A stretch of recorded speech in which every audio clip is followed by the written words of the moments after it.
What's up, guys? Welcome back to the channel. You guys join me here on an unusually warm December day here, and I wanted to film a quick one-year update video on our 2020 Porsche Panamera. If you guys are unfamiliar, we purchased this car back in January of 2024, so right around the time this video goes up, it'll be very close to the one-year anniversary. And I just wanted to give you guys a quick update on the ownership cost, the maintenance, and future plans for this car, and basically just how it's been as a daily driver. If you guys are unfamiliar just in general with this car, it is a 2020 Panamera Ford, like I said. So it does have all-wheel drive, but outside of that, it is a base model Panamera. This car was purchased locally right around here in the Washington, D.C. area, and it also was a CPO car. So if you guys are also not familiar, that means certified pre-owned in Porsche speak. And that means it has a 2-year unlimited mileage, bumper-to-bumper warranty. So it'll have 1 year left as we get closer to the 1-year anniversary, obviously. But that warranty is huge for peace of mind, obviously. It covers pretty much anything that can go wrong with this thing outside of regular wear and tear items like brakes and tires and stuff like that. But overall, the car has been great. No mechanical or transmission issues or anything like that to report in the past year or so. And if there are issues in the future, then hopefully the warranty will cover that, at least for the next year or so. But overall, I really like this car. I think the design of the second generation Panamera here is beautiful. I think they really refined it from the first generation. I really wasn't a fan of how the first generation was so bulky, kind of in this 3/4 view right here, but they really kind of streamlined it and gave it a great look. And obviously they kept a lot of the same design in the third generation Panamera. They didn't really make too many changes. One of the things I wish this car kind of had a bit more of was a little bit more flair or excitement on the exterior here. This car is kind of finished in this standard black exterior here, and the only option on the exterior that this car has are the 20-inch Panamera turbo style wheels here, but even those look a little bit basic, and I kind of wish the brake calipers were painted in red or something like that, just to give this thing a bit more excitement, flair, whatever you want to call it, on the exterior. And with having a black car, as many of you guys probably know, it is pretty much impossible to keep clean. You can see the brake dust on the wheels already, but pretty much anytime this thing gets rained on or has sits outside for more than 5 minutes, it already gets a layer of dust and stuff like that. And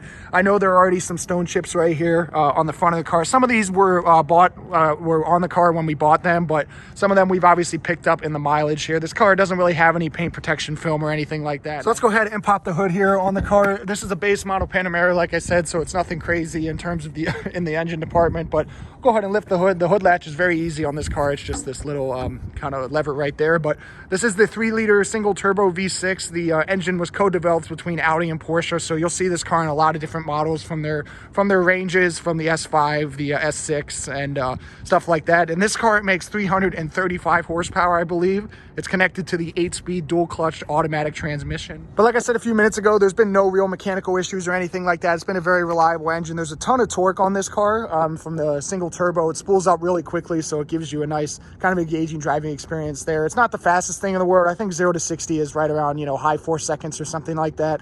I do really like the presentation of the engine in this engine bay. I love the kind of black strut tower brace right there that runs across. I love how the intakes are kind of barely visible right there, but you can see the pathway that they follow there. Obviously, you have 3.0 V6 and the Porsche emblem right there.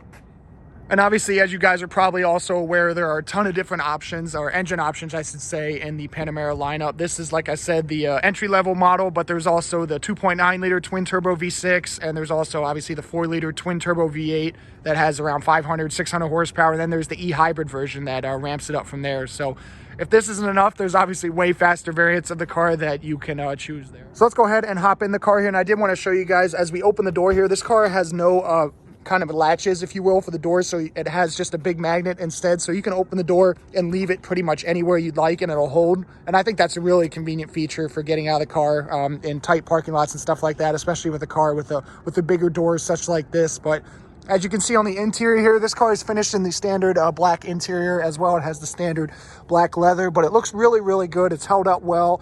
As you can see, there is a little bit of stitching on the top of the dashboard here.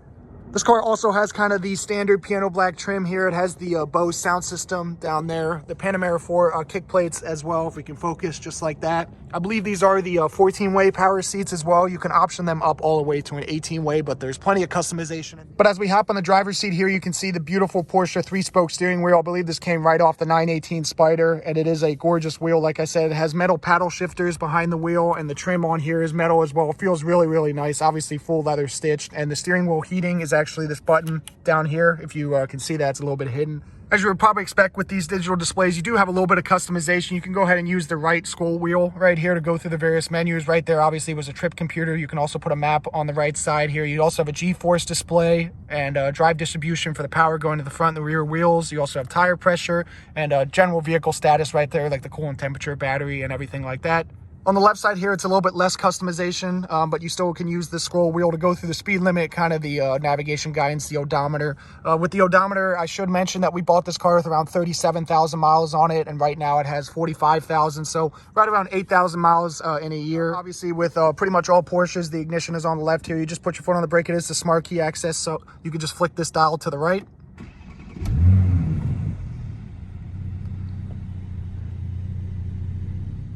I will say that this car does sound pretty good. If we go ahead and put it into sport mode here with this button right here and give it a couple revs.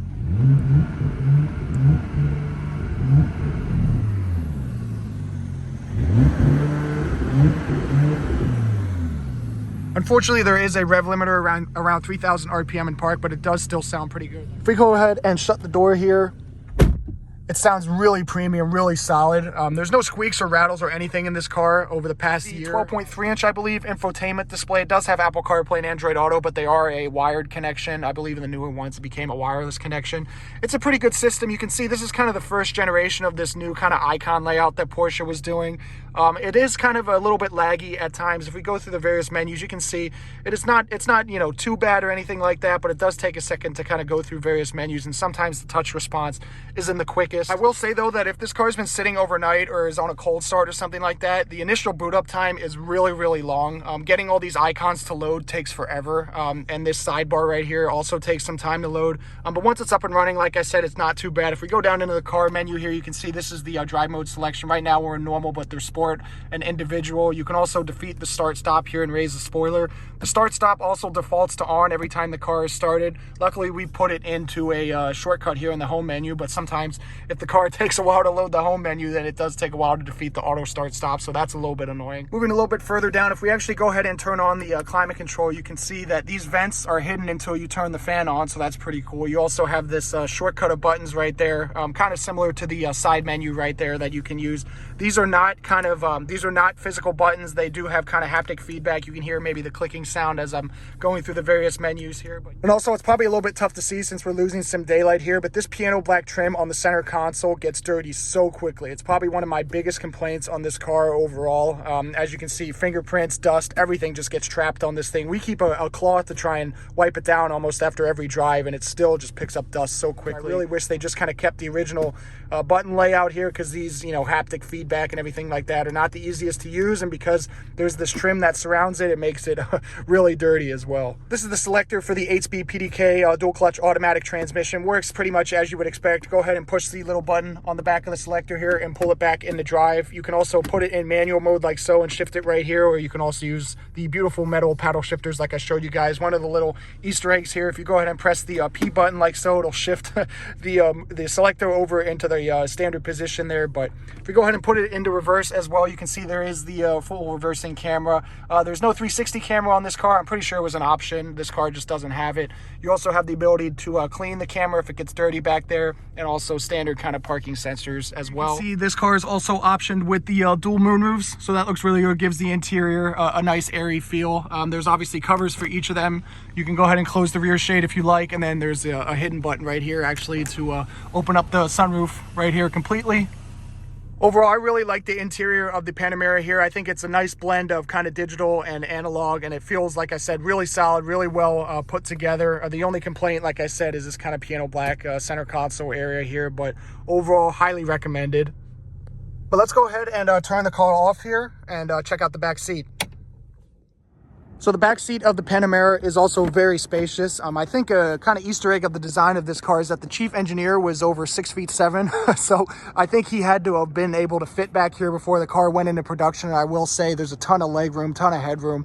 and it's really well packaged back here. You can see the kind of piano black trim is continued back here. Obviously the Bose stereo. This car is missing kind of the executive package where it would give you a screen right here to control kind of heated seats and stuff like that back here. But you also have some storage right here, some cup holders, and a charging outlet as well. You can also close and open the rear shade for the moonroof back here as well. In terms of future plans for this car, it will be going in for its 50,000 mile service here pretty soon. So I'll be sure to document that for you guys and show you some of the costs associated with that. But overall, this has been a really great car, and really happy that we've been able to experience this for the past year or so. If you did enjoy this video, please be sure to give it a big thumbs up and subscribe for a ton of cool content coming very soon. And I'll catch you in the next one.